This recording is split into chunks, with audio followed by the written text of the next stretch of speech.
It's been a minute since the Class 720 came into service on Greater Anglia. Today, I'll be reviewing it to see what's changed from launch and how the fleet's holding up. This video is certainly an interesting one, so remember to like and subscribe, and let's get into it.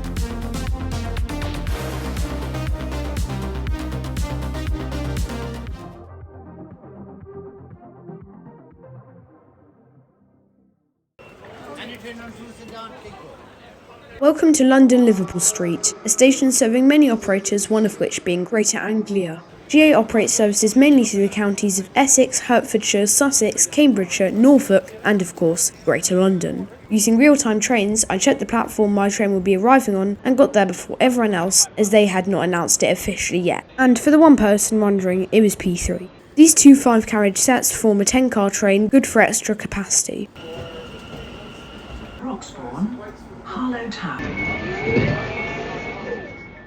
Departure from London Liverpool Street is on time at 1:25 and now begins the 1 hour and 26-minute journey. The train will be stopping at Tottenham Hale, Northumberland Park, Cheshunt, Broxburn, Harlow Town, Sawbridgeworth, Bishop Stortford, Audley End, Whittlesford Parkway, and Cambridge, where I'll be getting off. However, this train is running one stop further to Cambridge North.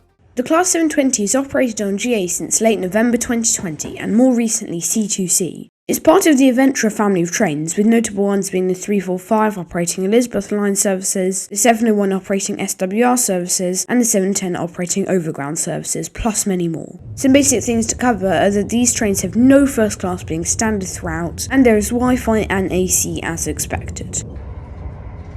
They ask you how you are, you just have to say that you're fine when you're not really fine. So time for the review, starting great and slowly getting to the ugly. First of all, even though this train blends regional and intercity operations quite well, with wide doors, decently comfortable seats, proper seat review coming later in this video, and some nice separators making everything feel less open while not hindering throughput speeds. However, it's important to remember the doors do not open automatically and rather require the passenger to press the button found right beside and will close automatically after about 30 seconds. This is good for heat reasons and preserving the door reliability, but hinders throughput slightly. On a more positive note, there are decently spacious luggage racks and large windows with pretty good alignment in most places. I love the touch of a different carpet by the doors, which can help in crowded situations to identify where you are. Speaking of the vestibules, the flip-down seats and whatever these things are called would be useful when there's overcrowding. But the train is fully walk-through as well, which can be a way to search for extra seats as long as it's not in a coupled formation, unlike the one I'm riding today. Finally, for the last of the great section, the screens, which look very modern and nice, while also providing useful info past the time and next stop. I could talk about this for a while, but I'll cut this short to get moving. Now going down from great to good, we have the seat. The padding is fairly deep, and the ergonomic design is neither good nor bad, though that opinion may vary depending on who you ask. There are no armrests, but the colour scheme looks very nice in the GA red and is done quite nicely throughout, but with a bit too much stale white. Returning to the seat, one 3-pin socket and 2 USB sockets are present per double seat, and 2 extract for triple seats. Yes, you heard me right, it's 2x3 seating, and I have some very strong opinions about that I'll be discussing later. Looking from the outside, the appearances, I mean, I don't hate it, I just don't love it either. It's probably something to do with me, but I think the 745s and 755s have a bit more flair to them. But there's a reason why the outside looks are still in the good section. And now onto the ugly, with 4 things that if fixed could make this train so much better. There's no denying that the lighting on most British trains is almost as harsh as turning Discord light mode on at 3 AM. And that's no different for this train, which has rather harsh lighting. While turning them to a warmer shade would hinder LED efficiency, the change will probably be better in the long run. For this next one, I'll just let the footage speak for itself.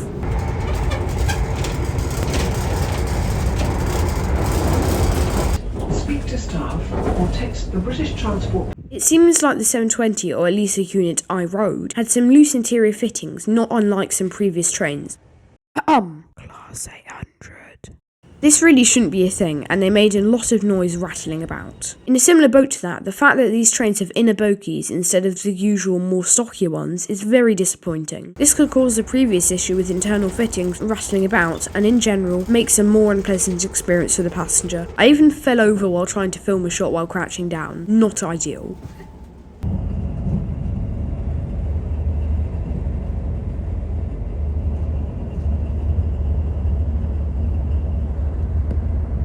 And finally, let's address the elephant in this room that you've probably already realised. Why does this train have 3x2 seating? For those living under a rock, almost every British train has 2 seats on either side of the carriage. The 720 stands out by having 2x3, which has been criticised a lot by train enthusiasts. While this is one of the wider British trains around, it's by no means a lot of space, and the aisle feels very cramped surrounded by so many seats. At the end of the day, we'll only see 2x3 seating being a more viable option without the restrictive British loading gauge, and currently this sets an example for other train manufacturers to follow suit, adding extra seats and slowly making trains more like planes. It's important to remember that Bombardier Transportation built this and not GA or C2C, as they are rail operators, not train manufacturers. So while I may have been critical in this video, it's important to remember it's far easier to talk about negative things versus positive ones. And if I had to give this a rating out of 10, it would be a solid 8 compared to other trains on the network and how the 720 fulfills its role. So with me now arriving into Cambridge Station, it's time to somehow end up on a random cycle path 2 miles from the train station with the only way back to walk. This has been GlobeSync, and thank you for watching.